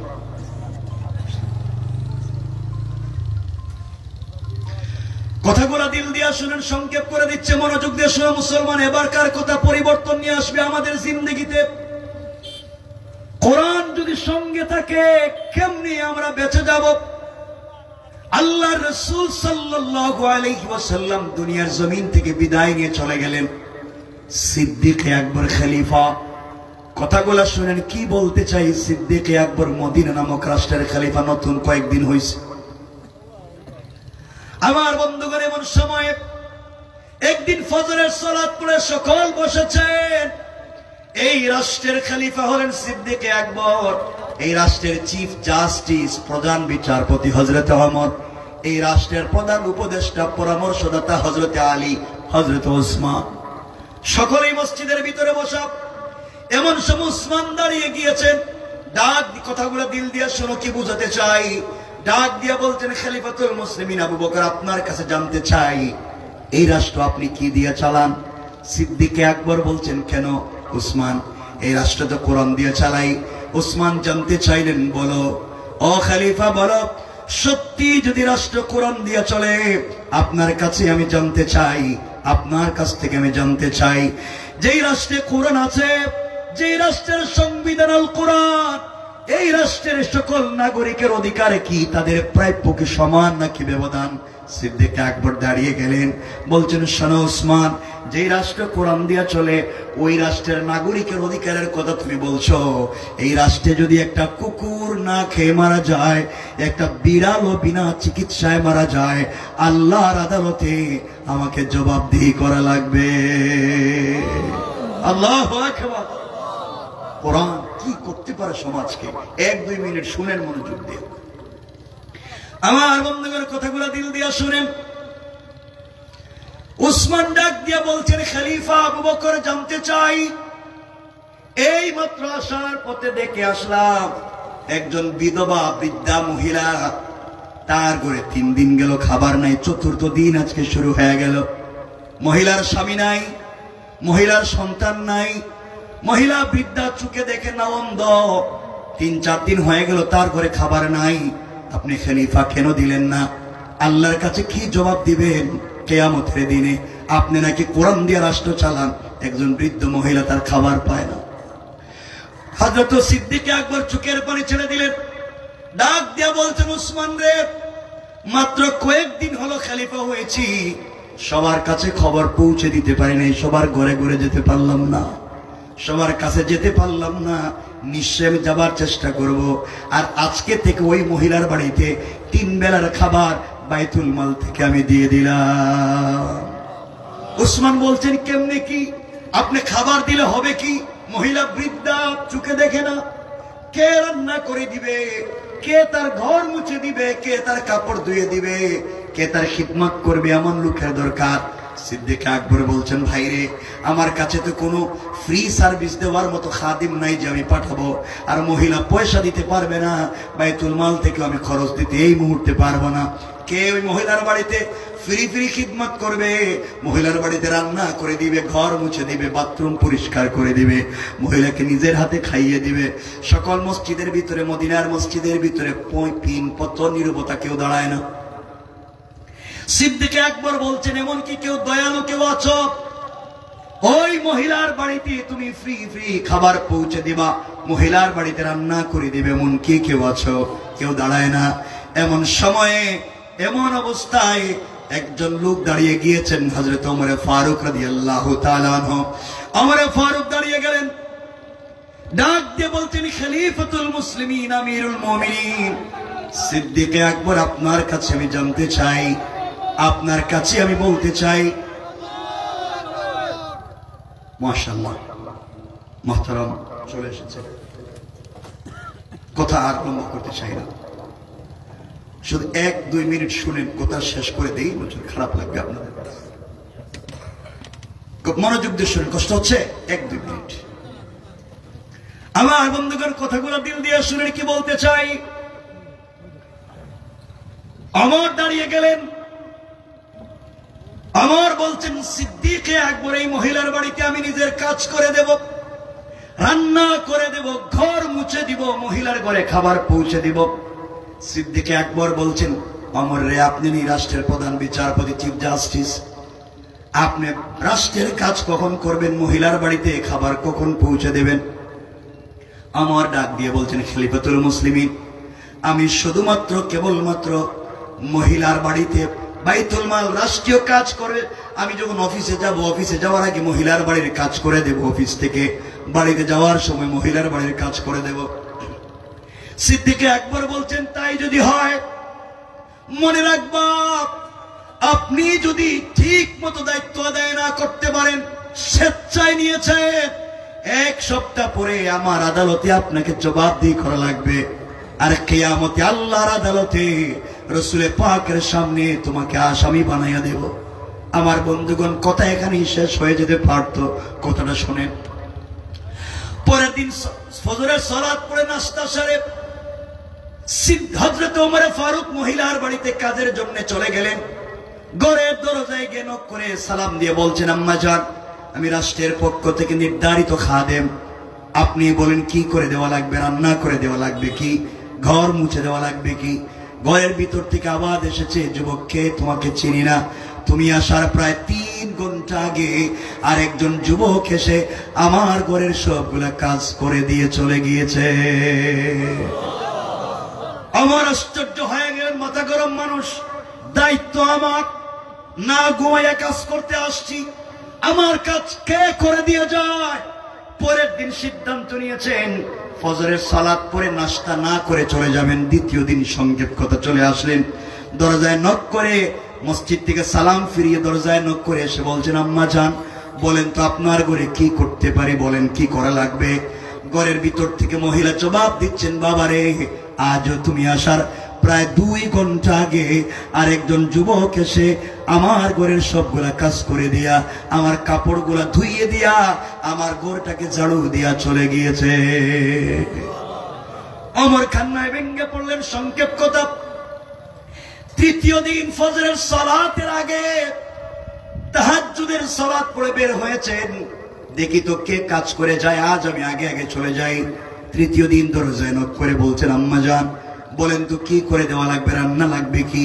মহিলা জবাব দিচ্ছে ঘরের ভিতর থেকে, বাবারে আজও আসতে দেরি করেছ, তুমি আসার প্রায় 1 ঘন্টা আগে আরেকজন যুবক এসে নিজের হাতে রান্না করে আমাকে খাইয়ে দিয়ে চলে গিয়েছে। হযরত ওমর আর সহ্য করলেন না, সারাদিন অফিস করলেন, কোনো কথা নাই বার্তা নাই, অফিস করে বাড়িতে গেলেন। আর তাহাজ্জুদের সালাতের আগে নাঙ্গা তরবারি কুশমুক্ত করলেন, তরবারি হাতে নিলেন, আর মাথায় লোহার টুপি পরলেন, যুদ্ধের অস্ত্র নিয়ে যুদ্ধার মতো ঘর থেকে বের হলেন। আওয়াজ করে বলতে লাগলেন, আজকে যাব যে যুবক এই কাম ঘটাইছে 1 সপ্তাহ পরে সিদ্দিকে আকবরের আদালতে আমাকে আসামি বানাইয়া দিচ্ছে, আজ তার শরীর থেকে মাথা আলাদা করে দিতে চাই। তারিখে ইবনে জারির তাবারিতে লিখেন, সিদ্দিক হযরত ওমর ফারুক রাদিয়াল্লাহু তাআলা আনহু তাহাজ্জুদের সালাতের আগে মহিলার বাড়ির দরজার কাছে পৌঁছে গেলেন। গিয়ে দেখেন ঘরের ভিতরে মিটমিট করে আলো জ্বলে। বুঝতে পারলেন খবর ধরা পড়ছে, আজ ঘরের ভিতরে আছে, এখনো যাইতে পারে নাই। ঝোপঝাড়ের মধ্যে দাঁড়িয়ে আছেন তরবারি হাতে নিয়ে। কিছুক্ষণ পরে একজন গোলাম এই ঘর থেকে আস্তে আস্তে মিটমিট পা দিয়ে বের হয়ে চলে যায়। ওমর দাঁড়িয়ে চিৎকার করে গর্জন দিয়ে বলছেন, কে যুবক, তুমি দাঁড়িয়ে যাও। আমি ওমর বলছি, আমার হাতে নাঙ্গা তরবারি, 1 কূপে শরীর থেকে মাথা আলাদা হয়ে যাবে, দাঁড়িয়ে যাও। কেন তুমি এই দুর্ঘটনা ঘটাইলা, দাঁড়িয়ে যাও। ওমরের চিৎকার শুনে তিনি হাত উঠে সারেন্ডার হয়ে গেলেন। ওমর আস্তে আস্তে করে কাছাকাছি পৌঁছে গেলেন, সামনে গিয়ে চেহারার দিকে তাকাইয়া কাঁপতে লাগলেন। ওমরের মতো জওয়ান কাঁপতে লাগলেন, হাউমাউ করে কাঁপতে লাগলেন, হাত থেকে তরবারি ফেলে দিলেন। তাকাইয়া দেখে তার সামনে সারেন্ডার হয়ে উপরের দিকে হাত উঠাইয়া যিনি দাঁড়িয়ে আছে, তিনি আর কেউ না, তিনি হলেন এই রাষ্ট্রের খলিফা হযরতে আবু বকর। আল্লাহু আকবার। কোরআন রাষ্ট্রে গেলে কি পরিবর্তন আসতে পারে, কি হতে পারে। হযরত ওমর জড়াইয়া ধরলেন, চোখের পানি ছাড়লেন, ডাক দিয়ে বলেন, ভাইরে তুমি এই রাষ্ট্রের খলিফা, দায়িত্ব আমাকে দিয়েছো, তুমি কেন আজকে সেই কাজ করে দিয়ে যাও, আমাকে বলো। সিদ্দিক আকবর চোখের পানি ছেড়ে দিলেন, ডাক দিয়ে বলছেন, ভাইরে তোমার আগে আল্লাহ আমাকে খলিফা বানাইছে, এর অর্থ তোমার আগে আমাকে আল্লাহর আদালতে হিসাব দেওয়া লাগবে। এই জবাবদিহিতার ভয় যখন আমার ভিতরে ঢুকে যায়, আমি রাত্রবেলা বিছানায় পিঠ লাগাইয়া ঘুমাতে পারি না। এই জন্য তোমাকে দায়িত্ব দেওয়ার পরেও আমি নিজের হাতে দায়িত্ব আদায় করতে চাই, যেন আল্লাহর আদালতে আমি আসামি না হতে পারি। ওমর তাকাইয়া দেখে পায়ে জুতা নাই। জিজ্ঞাসা করে, খলিফা আপনি মদিনার রাষ্ট্রের প্রেসিডেন্ট, পায়ে জুতা নাই কেন? হযরত সিদ্দিক আকবর চোখের পানি ছেড়ে বলছেন, ভাইরে আমি রাষ্ট্রের খলিফা হতে পারি, কিন্তু চামড়ার জুতা পরবার মতো পয়সা নাই। আর আমাদের দিদের চোর বদমাইশ আর ডাকাতেরা কোটি কোটি টাকা একবারে কর্মী লেভেল থেকেও বিদেশে পাচার করে দিয়েছে। আমার বলছেন, কেন নাই, কেন পরেন না? সিদ্দিক আকবর বলছি, আমার তো চামড়ার জুতা নাই, খড়মের কাঠের একটা জুতা আছে। মদিনার পাথরের রাস্তায় যদি কাঠের জুতা পরে হাঁটি, খটখট আওয়াজ হবে, যেই মানুষের নামাজে আছে তাদের ডিস্টার্ব হবে, যারা ঘুমিয়ে আছে তাদের কষ্ট হবে। আমি এই রাষ্ট্রের খাদেম কাউকে কষ্ট দিতে চাই না, এই জন্যে পায়ে জুতা স্যান্ডেল দেই না। আল্লাহু আকবার। কোরআন মানুষকে কেমনে পরিবর্তন করতে পারে। সুতরাং আসুন সকলে মিলে এই কোরআনকে বুকে ধারণ করব, রাষ্ট্রের সকল জায়গায় পৌঁছে দেওয়ার জন্য সকলে মিলে সম্মিলিতভাবে চেষ্টা করব। আল্লাহ তাআলা আমাদের সবাইকে কবুল করুক। সুবহান রাব্বিকা রাব্বিল ইজ্জাতি আম্মা ইয়াসিফুন ওয়া সালামুন আলাল মুরসালিন ওয়ালহামদুলিল্লাহি রাব্বিল আলামিন। বসেন, মুহতারাম চমৎকার কথা বলবেন।